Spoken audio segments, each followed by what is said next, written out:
안녕하세요 여러분, 마컬입니다. 제 복장을 보면 아시겠지만 아주 놀러다니기 좋은 봄철입니다. 그죠? 꽃구경도 하고 피크닉도 가고 여러 군데 놀러다니면 좋은데 문제가 뭐예요? 기름값이 너무 비싸요. 지금 1990원 막 80원 이런단 말이에요. 그래서 오늘은 여러분들께 아주 좋은 차량을 하나 소개시켜 드리려고 하는데요, 2천만원대에 구비할 수 있으면서도 하이브리드고 연비가 20km도 넘게 나오는 르노의 아르카나 하이브리드입니다. 마컨의 탈 것 리뷰.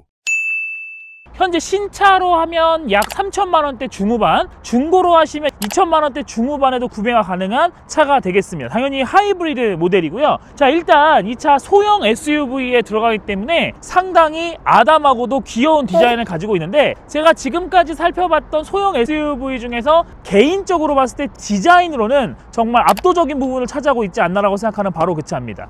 보시면 아시겠지만 신경을 많이 쓴 유러피언 감성이 나타나죠. 위쪽에 검은색 루프부터 시작해서 이 차는 현재 화이트 톤의 모델을 가지고 있는데, 여기 블랙 하이그로시 부분과 이 밑에 있는 이 골드로 이제 F1의 앞범퍼를 형상화한 이 골드 컬러를 적절히 잘 배참으로써 상당히 어떤 이색적이고도 독특하면서 우아한 느낌들을 자아내고 있는데요, 사실 우리가 금색이라는 게 잘못 쓰면 되게 촌스러울 수 있는 예민한 컬러잖아요. 근데도 불구하고 포인트를 딱 주는 부분들이 상당히 고급스러운 부분들 확인할 수가 있습니다. 근데 여러분 한 가지 보시면서 이상하다고 생각하셨을 거예요. 눈치 빠른 분들은 아시겠지만 사실 이 차는 지금 현재 여기가 이 태풍 로고가 아니라 르노의 로장주 그릴을 장착하고 나오고 있거든요. 이 차는 제가 2024년도에 구매한 차인데, 이 차를 구매하자마자 한 달 뒤에 바로 여기에 로장주 마크가 들어가면서 이름이 아르카나로 바뀌었습니다.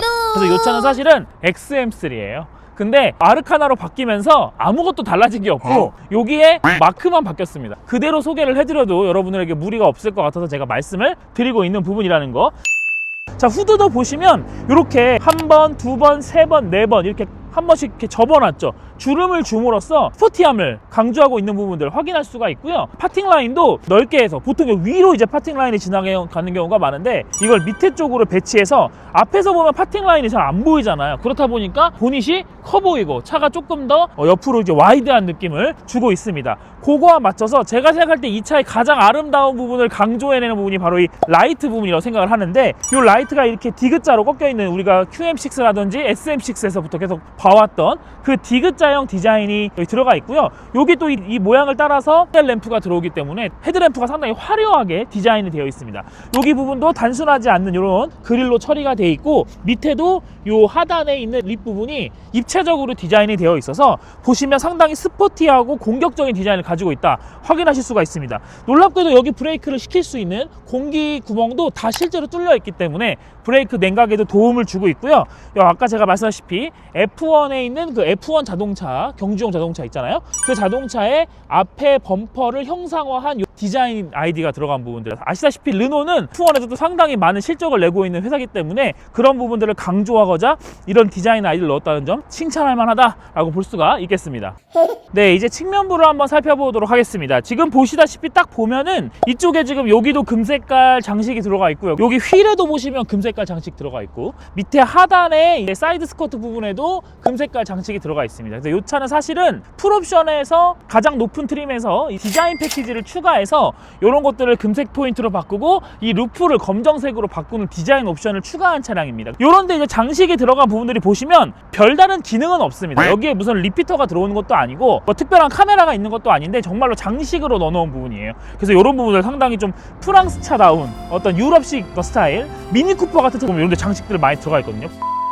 지금 옆에 보시면 요 펜더 위에 있는 플라스틱 가니쉬 같은 경우도 이게 여기 범퍼까지 내려와 있지 않고 여기만 이렇게 있는 경우들도 있거든요. 그러면 사실 상당히 좀 촌스러워 보일 수가 있는데, 요거를 끝까지 다 범퍼 전체의 하단과 여기 밑에 펜더 하단 부분까지 정확하게 180도를 둘러놓음으로써 이 차의 어떤 디자인적인 안정감을 되게 가져가고 있는 부분들을 확인할 수가 있습니다. 그리고 이 차의 특징적인 부분이 바로 이 측면인데, 이 측면에서 보시게 되시면 이 차가 현재 소형 SUV임에도 불구하고 상당히 크로스오버 같은 패스트백 스타일의 루프라인을 가지고 있잖아요. 그렇다 보니까 얼핏 봤을 때는 SUV가 아니라 요즘 나오는 크로스오버나 승용차에 더 가까운 루프라인을 가지고 있어서 사실은 현재 이런 형태의 소형 SUV가 우리나라에 별로 없거든요. 이건 뭐 BMW의 X 시리즈라든지 벤츠의 GLC 뭐 이런 라인에서 흔히 볼 수 있는 디자인들이기 때문에 가격에 비해서 훨씬 더 고급스러운 느낌을 자아내는 부분이 분명히 있습니다. 그래서 아마 이 차를 택하시는 분들도 많은 걸로 알고 있습니다. 여기 중간에 B필러와 C필러 부분들도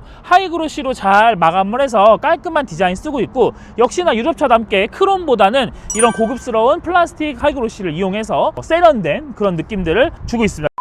네, 휠 타이어 한번 보도록 하겠습니다. 이 휠 타이어는 현재 금호의 TA31 타이어가 꽂혀 있는데 현재 215에 55에 18인치다 보니까 상당히 차급에 잘 어울리는 그런 디자인의 휠과 타이어가 잘 착되어 있고, 사실상 이 차의 승차감에 상당히 만족스러운 부분을 차지하는 데 주요한 요소로 작용을 하고 있습니다. 마컨의 탈 것 리뷰.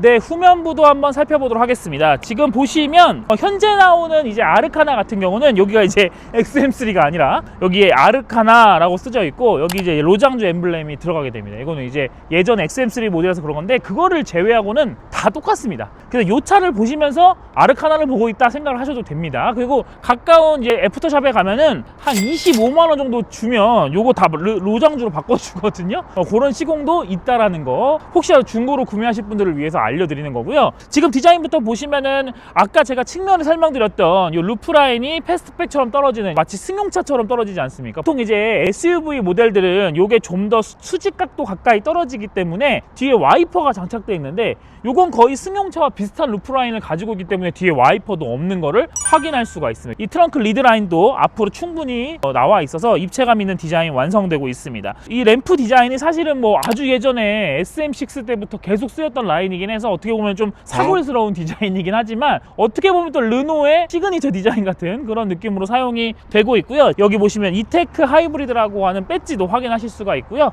옆부분에 이제 번호판과 밑에 하단의 립배 디퓨저 부분도 상당히 예쁘게 디자인을 잘 해놨어요. 실제로는 여기 이제 머플러가 들어있진 않고 안에 만져보면 막혀 있거든요. 근데 머플러처럼 보이게 이렇게 양쪽에 거기 또 디자인 패키지로 금색깔을 칠해놓은 부분이 되게 촌스러울 것 같은데도 막상 보면 되게 괜찮거든요. 자, 트렁크 한번 열어보도록 할 텐데, 트렁크 오픈 스위치는 여기에 달려 있습니다. 기본적으로 이 차량은 전동 트렁크가 풀옵션에도 장착되어 있지 않고요. 최근에 나오는 아르카나들은 장착되어 있는 걸로 알고 있습니다. 일단 요거를 열어서 트렁크를 한번 열어보도록 하겠습니다. 네, 보시다시피 이 유리가 한꺼번에 열리는 부분들 확인하실 수가 있고요. 가까이서 보시면 아시겠지만 트렁크가 아주 크진 않습니다. 뭐 소형 SUV라고 생각을 하면서 트렁크를 보면 불편할 정도는 절대 아닙니다. 또 이 밑에 보시면 하단이 이렇게 열립니다. 열려서 이렇게 또 하단 부분을 별도로 이렇게 또 물건을 넣을 수 있는 부분들이 있어요. 근데 요 덮개 같은 경우는 이렇게 제거를 할 수 있기 때문에 필요하면은 트렁크 공간을 더 밑으로 내려서 넓게 쓸 수 있는 부분이 있는 것도 있고, 여기 또 여기 여시면은 이렇게 견인고리도 여기 있거든요. 이 견인고리 부분에 스펀지를 빼서 별도 수납 공간을 사용하실 수 있다는 부분도 확인할 수가 있습니다. 네, 혹시나 트렁크 공간이 모자라다고 생각하시는 분들은 이 뒷좌석은 6대4로 폴딩이 가능합니다. 그래서 제가 폴딩되는 부분 보여드릴 텐데, 소형 SUV다 보니까 폴딩 스위치가 뒤쪽에 별도로 있지는 않고 시트에 있는 스위치를 이용해서 폴딩을 해야 됩니다. 제가 한번 보여드리겠습니다. 여기 있는 스위치 이렇게 누르면 이쪽 라인이 폴딩이 되고요. 네, 여기 있는 라인을 이용해서도 똑같이 잠깐만요. 폴딩이 진행이 되게 됩니다. 폴딩이 되면 지금 이 트렁크 라인과 거의 이제 평탄화가 진행이 되기 때문에 짐을 싣거나 빼거나 할 때 편하게 사용하실 수가 있고, 차박이 얘기하지 않겠습니다. 네. 트렁크 안에 있는 마감은 전체적으로 잘 돼 있는 편이고요. 여기에 조그마한 라이트가 있습니다. 제가 옛날부터 궁금했는데 이 르노차나 푸조차 같은 프랑스 차들은 이런 램프를 이렇게 작게 놓는지 잘 모르겠어요. 밤에 보면 사실 좀 어둡긴 합니다. 그런 부분은 있고요. 여기 위에 보면은 이제 보통 여기 위에 러기지를 위에 올릴 수 있잖아요. 짐 안 보이게. 이 러기지는 기본 제공이 되지 않고요. 따로 별도 액세서리로 구매를 하셔야 되는 점. 네, 문을 닫을 때는 여기 손잡이를 사용하시면 되는데 은근히 손잡이가 없는 차들이 요즘 있거든요. 그래서 손잡이가 있는 점은 좀 좋은 것 같습니다. 자, 문 닫았고 이제 앞열부터 들어가서 실내 살펴보도록 하겠습니다. 마컨의 탈 것 리뷰. 지금 제가 손에 들고 있는 이게 바로 키입니다. 요즘에 나오는 유럽 차들 폴스타도 이렇게 생겼고, 요런 키 예전부터 르노 삼성 시절 때부터 쓰던 키의 모양을 그대로 가지고 있습니다. 이 차의 문을 여는 방법은 크게 두 가지인데, 이 리모컨에 있는 버튼으로 문을 잠가서 이렇게 열든가, 아니면 멀리 가면 잠기고 가까이 가면 다시 문이 열리는 그런 구조로 이용을 하던가 둘 중에 한 가지 방법으로 이용을 할 수가 있습니다. 보통은 여기는 터치핸들의 스위치를 눌러서 문을 열잖아요. 그런 기능이 르노차에는 없다는 겁니다. 자, 일단 도어 트림을 먼저 보면 단순하고 심플하지만 그래도 저렴한 느낌이 나지 않도록 노력한 부분들이 있습니다. 그렇죠? 여기는 기본적으로 다 이제 저렴한 플라스틱 저장돼 있는데 그렇게 막 저렴한 느낌이 나진 않아요. 만져보면 약간의 쿠션감이 있기 때문에 막 엄청 싸구려 같은 느낌이 아니고 얼핏 보면 가죽 같아 보이는 형식의 재질을 이용해서 잘 마감해 놓은 부분이 있습니다. 여기 스티치가 들어가 있는 부분도 상당히 매력적이죠. 이 차의 그 골드 포인트들이 있잖아요. 그 포인트들을 살려서 여기도 똑같이 박음질을 골드 컬러로 해놓은 부분들을 확인할 수가 있고요. 여기 부분은 다 가죽입니다. 그래서 이 손이 닿는 부분들, 이 피부가 직접적으로 만져지는 부분들은 다 가죽을 사용해서 사실은 소형차 엔트리급 치고는 좀 고급스러운 인테리어를 잘 사용했다라고 볼 수가 있을 것 같아요. 한번 타보겠습니다. 네, 차량에 탑승을 했습니다. 도어 트림에 있는 스위치 마저 한번 살펴보도록 하면요, 이 윈도우 스위치 4개는 전부 다 원터치 오픈 클로즈가 다 들어가 있습니다. 이런 부분들 진짜 칭찬합니다. 그렇죠? 3천만 원대 중반의 엔트리급 차량임에도 불구하고 이런 부분들이 다 오토로 되어 있는 부분들 아주 훌륭하고요. 이 차는 옵션으로 보스 오디오 시스템을 선택할 수가 있어서 그 부분도 장착되어 있는 것도 확인을 할 수가 있습니다. 여기 밑에는 도어 캐치 밑에 이게 한 줄로 무려 앰비언트 라이트도 다 들어가 있는 부분이거든요. 아주 옵션에 신경을 많이 쓴 부분들 확인할 수가 있습니다. 이제는 프랑스 차나 르노 차 이런 차들이 한국 사람들이 좋아하는 옵션이 뭔지를 너무 잘하는 것 같아요. 그래서 그런 것들을 빠짐없이 잘 넣어놨다 이렇게 볼 수가 있을 것 같습니다. 이쪽에 스위치 4개가 있는데 이 스위치 맨 끝에 있는 건 딱 그림을 보시면 아시겠지만 차선 유지 보조 장치가 되겠습니다. 한번 클릭을 하면 차선 유지 보조 장치가 작동이 되고요. 한 번만 더 클릭을 하면 차선 이탈 경보 장치만 작동을 시킬 수도 있습니다. 요건 이제 실내 등 램프의 밝기 클러스터라든지 여기에 있는 이제 여러 가지 밝기들 있잖아요. 조명들의 밝기를 컨트롤하는 버튼이 되겠습니다. 요건 이제 조사각 각도를 조정하는 장치가 되겠고요. 요게 바로 핸들 열선을 끄고 키는 스위치가 되는데 요거는 1단계 로만 조정이 가능합니다. 뭐 1, 2, 3단계 이런 게 있지 않고 그냥 온오프로만 작동이 된다라는 거 확인해 주시면 될 것 같습니다. 마컨의 탈 것 리뷰.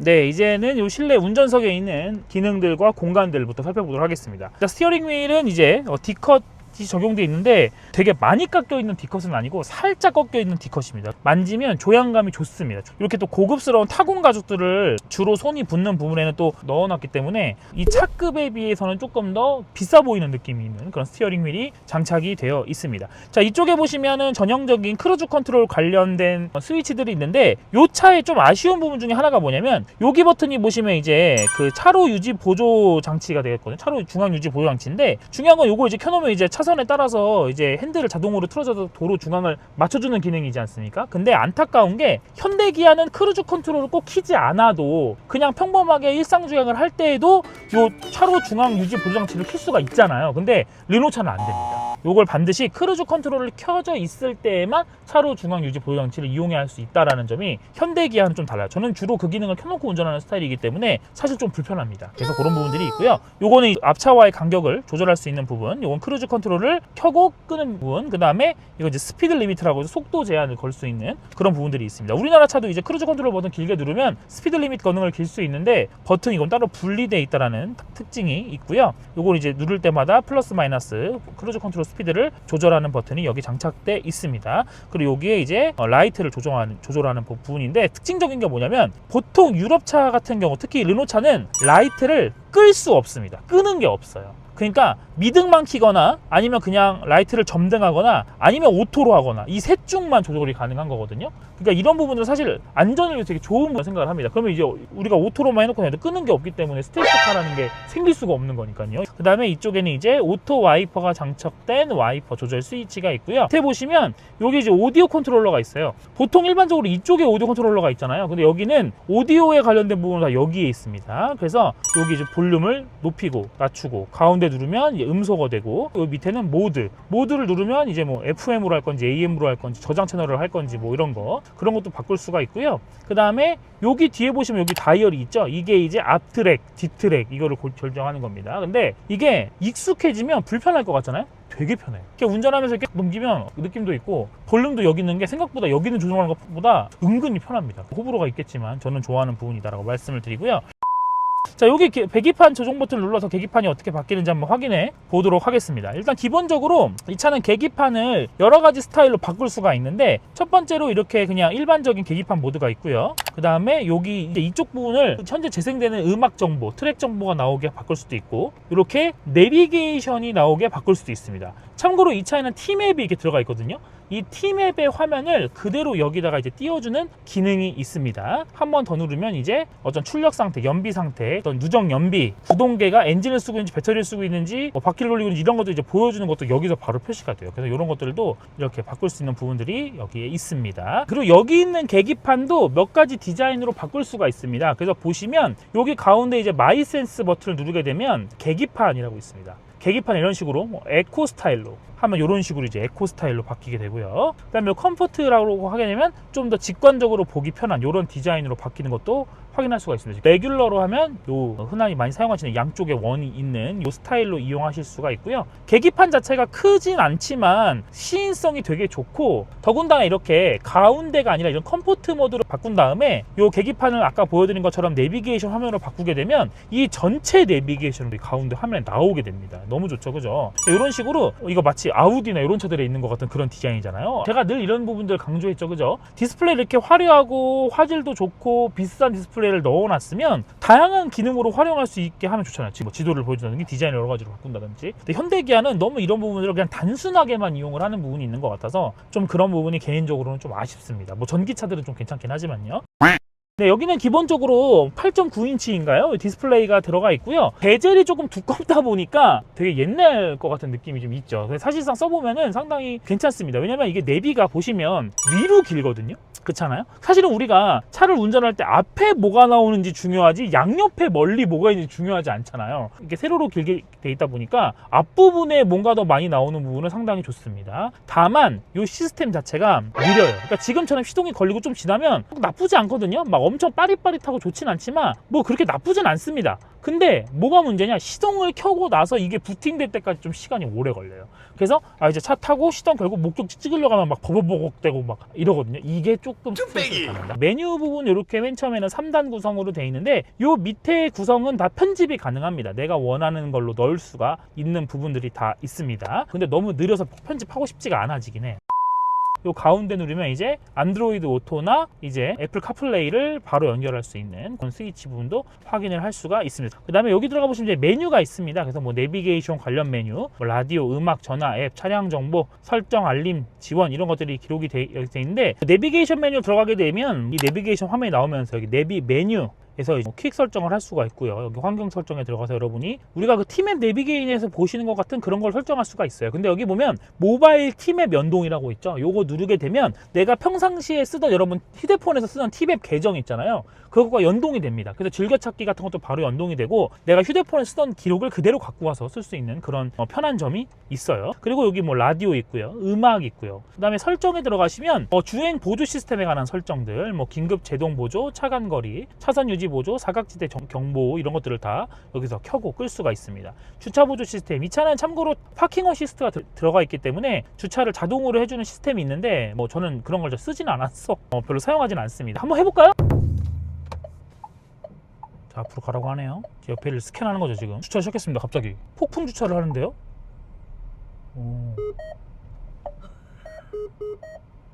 네, 안 하도록 하겠습니다. 이 차는 카메라 들어가 보시면 이 카메라 360도 카메라를 확인할 수가 있는데 화질이 진짜 안 좋아요. 무슨 이거는 좀 심합니다. 그리고 이게 360도 카메라도 지금 아니고 후방 카메라만 보이는데, 어쨌든 그 다음에 경고음 표시할 수 있죠. 주차 보조 시스템 경고음을 조절할 수가 있습니다. 뭐 요런 소리, 요런 소리, 요런 소리. 어떤 게 제일 좋아요? 3번? 이렇게 별로 조절할 수가 있고 볼륨도 조절할 수가 있습니다. 차가 특징적인 게 뭐냐면 이 스피커가 이게 다 둘러서 있잖아요. 그래서 만약에 이쪽에 장애물이 있으면 이쪽 스피커에서 경고음이 나오고요, 이쪽에 장애물이 있으면 이쪽에서 스피커에서 음이 나옵니다. 그래갖고 스피커의 소리에 나오는 방향에 따라서 장애물이 어디 있는지를 확인할 수가 있습니다. 그래서 좀 정신은 없긴 해요. 파킹 어시스트에서 평행 주차로 할 건지 직각 주차로 할 건지 사선 주차로 할 건지도 다 골라서 설정을 할 수가 있는 부분들이 있습니다. 재밌죠? 네, 멀티센스 들어가시면 여기 이제 스포츠 모드와 에코 모드가 있는데요. 기본적으로가 되어 있는 게 이 마이센스 모드입니다. 그래서 각 모드에 들어가면 현재 모드에서 스티어링 휠을 가볍게 할 건지 중간으로 할 건지 조금 무겁게 할 건지를 여기서 조절할 수가 다 있습니다. 저는 컴포트로 해놓고 다니고 있고요. 이 라이팅은 이제 앰비언트 라이트입니다. 근데 앰비언트 라이트를 여기에 있는 색깔로만 바꿀 수가 있어요. 이 정도가 이 차에서 주요하게 볼 수 있는 기능들이고요. 기능이 크게 많지는 않지만 꼭 필요한 기능들은 되게 잘 들어가 있는 부분들 확인할 수가 있습니다. 다만 조금 터치 반응이 막 빠르진 않다. 약간은 느린 느낌이 좀 있어서 그거는 좀 아쉽다 볼 수가 있고요. 마컨의 탈 것 리뷰. 자, 이 밑에 있는 이제 스위치를 한 번씩 설명해드리면 이 차의 이제 단점 중에 하나인데 이 차는 지금 앞좌석에 통풍이랑 열선이 둘 다 들어가 있거든요. 그럼 우리가 보통 통풍 버튼이 있고 열선 버튼이 있잖아요. 근데 이 차는 그 버튼이 요 하나로 통합되어 있습니다. 그래서 이걸 누르면 내가 열선을 킬 건지 통풍을 킬 건지를 결정을 해야 돼. 차라리 그냥 뭐 올리면 열선, 내리면 통풍 뭐 이런 식으로 하면 되지 않았을까. 좀 그게 안타까운 부분이 있습니다. 여기 보면 EV 모드가 있습니다. 자, 이 차는 적극적으로 EV 모드를 사용할 수 있는 차인데 이게 무슨 말이냐면 이 차는 전기차 같은 느낌을 주는 하이브리드로 광고를 많이 했어요. 사실 타면 맨 처음 타면 전기차를 타는 느낌이 처음에 납니다. 이 EV 모드는 내가 뭐 실내라든지 조용한 곳에 있다라든지 할 때 전기 모터만 이용해서 최대한 주행을 할 수 있는 모드가 되겠습니다. 근데 지금은 이제 배터리가 충분히 채워져 있지 않기 때문에 EV 모드가 안 켜지는데 충분히 채워지면 EV 모드를 키면 여기 불이 들어오면서 최대한 끝까지 전기 모터만 이용을 해서 주행을 하는 모드로 이용을 하게 됩니다. 요거는 여기는 이제 마이센스 바로 들어가는 아까 그 버튼이 되겠고요. 그 다음에 요거는 이제 비상등 버튼이 되겠습니다. 여기는 이제 문 잠금 버튼, 어라운드 뷰 카메라, 360도 카메라 이용할 수가 있고요. 이렇게 보시면 뭐 양쪽, 옆쪽 다 확인할 수가 있습니다. 오른쪽은 어떻게 보죠? 그러니까 이게 직관적이지가 않아요. 뭘 눌러야 될지 모르겠어. 이쪽만 볼 수 있나 봐요. 왜 이쪽은 못 보게 해놨죠? 아마 이쪽은 이렇게 보면 되는데 이쪽은 안 보이니까 이쪽만 보이게 했나 봐요. 조수석 쪽만. 가이드가 램프가 있긴 있는데 너무 좀 뭐랄까 화질이 안 좋아요. 그래서 비 오거나 이러면 진짜 좀 답이 없습니다. 그런 부분들이 여기 있고요. 이거 확인됩니다. 근데 여기도 똑같이 통풍인데 이거 눌러도 운전석 조수석 다 할 수 있기 때문에 사실은 그냥 뭐 요시케이 같은 버튼이다라고 볼 수가 있겠네요. 밑에는 프로토 에어컨이 장착되어 있고요. 투웨이 시스템이 아니고요. 여기 보시면 이제 퀵으로 앞유리 성해 제거, 그 다음에 뒷유리 열선과 사이드 미러, 여기 이제 다이얼 형식으로 세기 조절, 온도 조절, 누르면 오토, 여기 바람 조절인데 이런 부분들 다이얼이랑 버튼 이용한 거 아주 칭찬합니다. 제가 늘 얘기하지만 공조기는 매뉴얼 버튼으로 있는 게 훨씬 좋은 것 같아요. 저는 개인적으로 안전 문제도 있고요 하니까. 밑에 보시면 여기 아울렛이 있고요. 여기 이제 USB 장착 충전 포트가 장착되어 있는데 이게 옛날 XM3 예전 버전이었을 때는 조금 충전에 문제가 있었어요. 근데 지금은 충전은 잘 됩니다. 다만 빠르진 않아요. 그래서 저는 주로 여기 시거잭에다가 이렇게 보시는 것 같은 별도 충전기를 연결을 해가지고 또 C포트도 없다 보니까 연결을 해가지고 차라리 고속 충전으로 충전을 하는 게 훨씬 더 빠른 것 같은 느낌은 있습니다. 아래는 무선 충전 패드가 장착되어 있고요. 올려놓으면 충전은 잘 됩니다. 그 다음에 여기 변속기가 이제 BMW 같은 전자식 변속기가 장착되어 있죠. 중립, 그 다음에 드라이브가 있고요. 여기 드라이브에서 밑에 한 번 더 누르면 B모드가 들어갑니다. 이건 이제 원페달 드라이빙 모드죠. 회생제동을 최대한으로 해가지고 원페달 드라이빙으로 엑셀만 떼더라도 강하게 브레이크가 걸리는 것 같은 효과를 줘서 이 B모드 사용하시면 되게 좋은데 저 같은 경우는 시내 주행을 할 때는 B모드를 쓰고요. 고속도로를 올라가면 드라이브 모드로 바꿔서 주행을 합니다. 그리고 여기는 이제 전자식 파킹 브레이크 스위치가 있고요. 이거는 오토 홀드 켜고 끄는 버튼이 되겠습니다. 여기는 이제 이 스마트 키를 보통 여기다가 이렇게 보관을 해요. 갖고 차가 방전되거나 배터리가 거의 없을 때 여기에 놓고서 시동을 걸게 됩니다. 컵홀더 2개가 있고요. 컵홀더 2개는 안에 마감도 잘 돼 있기 때문에 큰 컵도 잘 들어갈 수 있게 스프링으로 잘 들어가 돼 있고요. 슬라이딩 형식의 암레이스트가 있습니다. 이건 이제 앞으로 갔다가 뒤로 갔다 해가지고 조절할 수가 있고, 여시면 안에 되게 귀염뽀짝한 공간이 나와요. 제가 알기로 요거는 지급하는 게 아닙니다. 별도로 구매를 해야 되는 걸로 알고 있어요. 원래는 그냥 여기 밑에 요 정도 되는 길이에 요 정도 되는 길이에 작은 센터 콘솔이 들어있습니다. 요런 거 하나 껴놓으면 편리하게 이용하실 수가 있고요. 그 다음에 여기 이제 글러브 박스가 있죠. 그래서 보시다시피 뭐 상당히 크기가 작지 않습니다. 충분히 넓은. 요런 데도 지금 되게 약간 장식을 넣어놔서 너무 단조롭지 않아 보이게 하는 그런 효과들이 있습니다. 시트는 상당히 타공이 되어 있는 천연 가죽 시트가 잘 들어가 있고, 이쪽 부분에 또 이게 옵션을 넣으시면 여기가 스웨이드로 요만큼만 들어가요. 그리고 시트는 편하고 푹신푹신한 좋은 재질의 가죽 시트가 들어가 있는데 제가 한 사이즈가 X라지쯤 되거든요. 근데 좀 덩치가 있으신 분 기준으로는 시트가 약간 좀 좁은 느낌이 있어요. 여성분들 같은 경우는 시트의 만족도가 되게 높아요. 시트가 너무 편하고 좋고 안락하고 푹신하다 좋아하시는데, 남성분들 같은 경우는 좀 좁고 약간 그런 부분이 있어요. 근데 대신에 이 방석 부분은 길어요. 그래서 허벅지를 잘 받쳐줍니다. 이거는 되게 좋아요. 그러니까 이 차급에서 보기가 힘든 시트 길이에요. 그래서 길이 자체는 좋은데 단점은 여기 폭이 조금 좁은 느낌이 없지 않아 있습니다. 확실히 실내 공간 뽑는 건 현대기아가 짱이에요. 윗부분 오버헤드 패널부터 좀 보겠습니다. 여기 보시면 선바이저가 들어가 있고 여기 LED 조명이 다 들어가 있습니다. 이 차는 조명이 다 LED로 들어가 있어요. 여기 카드걸이 다 들어있고요. 이렇게 빼가지고 하는데 이게 좌우로 열리진 않아요. 왜냐면 그래도 가려져요. 그래서 그럴 필요가 굳이 없었던 거라고 생각을 합니다. 이 차는 맨 처음에 딱 타보면 시야가 약간 답답한가? 라는 느낌이 들어요. 왜냐면 앞에 유리창이 좀 많이 작은 느낌이 있거든요. 그러니까 이 차는 전체적으로 되게 스포티하게 보이게 하는데 애를 많이 썼다는 게 나타나요. 뒷유리도 패스트백 디자인이죠. 이런데 유리창을 작게 만들어서 내가 좀 더 뭔가 스포츠카에 타고 있나라는 느낌을 들게 만든 느낌이 강합니다. 이 차는 풀옵션을 넣어도 선루프를 선택할 수가 없습니다. 지금 모델도 마찬가지예요. 여기 룸밀러에 이제 유심 형태의 유심 카드 같이 생긴 하이패스 카드가 들어갑니다. 그래서 여기 누르면 이런 식으로 이렇게 이게 하이패스 카드예요. 저는 이제 국민카드로 했는데 이렇게 유심형 하이패스 카드를 별도로 발급받아서 여기 집어넣어가지고 사용을 하는 구조입니다. 이렇게 해가지고 앞부분에 있는 모든 기능과 공간을 설명해 드렸습니다. 뒷좌석 가서 뒷좌석 공간 한번 보도록 하겠습니다. 마컨의 탈 것 리뷰. 뒷좌석에 탑승을 했습니다. 네, 이 차는 어쨌든 SUV이기 때문에 뒷좌석에 타보면 상당히 시트 포지션이 높다라는 걸 알 수가 있어요. 제가 지금 키가 175cm 정도 되는데 주먹 하나가 안 들어갑니다. 차가 확실히 뒤가 패스트백 스타일이다 보니까 공간 손해를 많이 봤다라는 게 느껴집니다. 니로나 코나나 셀토스 타보면 뒷자리가 이렇게 좁은 느낌은 사실 아닌데 이 차는 그런 차들에 비해서는 조금 솔직히 좁아요. 그리고 이 앞에 지금 든 시트가 제가 운전할 때 포지션이랑 지금 거의 비슷하게 되어 있는 부분이 있거든요. 근데 지금 주먹 하나 정도만 들어가고 있죠. 물론 여기를 파놨고 지금 안쪽을 파놨고 그 다음에 지금 발도 충분히 발밑으로 들어가요. 그렇다 보니까 엄청 부풀어 도저히 못하겠다 이 정도는 절대로 아닙니다. 근데 넓다라는 생각이 들진 않는다는 거예요. 그 다음에 예를 들어서 뭐 키가 한 180이 넘으신다던가 아니면은 지금 이거 헤드레스트 끝까지 안 올라가거든요. 이 부구조 때문에 지금 여기가 막히죠 지금. 그래서 뭔가 약간 좀 좁다 이런 느낌이 들어요. 그래도 뭐 못 타고 갈 정도는 절대 아닙니다. 충분히 타고 갈 수 있는 크기긴 해요. 다만 이 차는 2천만 원 중후반에 구매를 할 수 있는 하이브리드 차다라는 점에 대해서 생각을 하면 좋을 것 같습니다. 뒷좌석에도 원터치 온오프 스위치가 들어있어요. 이런 건 진짜 최고예요 진짜. 이런 거에 제발 돈 좀 안 썼으면 좋겠어요. 제발 이런 거 얼마나 좋습니까? 뒷좌석까지 다 들어가 있는 부분들 너무 편하고요. 그 다음에 여기 보시면 열선 스위치가 또 달려 있습니다. 이 차는 뒷좌석에 2단계 열선 가능하고요. 여기 보시면 이제 USB A 포트 충전기가 2개 달려 있죠. 지금 차들은 C 포트가 나옵니다. 리클라이닝이 따로 되지는 않고요. 여기 열어보시면 이제 컵홀더랑 암레스트가 똑같이 있습니다. 그리고 가운데 성인은 안 태우시는 게 좋을 것 같아요. 많이 불편할 것 같습니다. 왜냐면 지금 여기 센터 터널도 있는데 시트도 폭이 지금 제가 앉으면 요만큼밖에 안 되기 때문에 뒤에 성인 3명이 타면 조금 많이 좁을 것 같은 생각이 들긴 합니다. 사실 소형 SUV에서 이게 평범한 크기예요. 그쵸? 여러분 뭐 벤츠 C클래스나 제네시스 G70 같은 거 타보시면 아시겠지만 뒤에 훨씬 좁아요 이거보다. 그러니까 이게 원래 평범한 사이즈고 국산 소형 SUV가 좀 공간이 잘 나오는 겁니다. 그렇게 보시면 좋을 것 같습니다. 마컨의 탈 것 리뷰.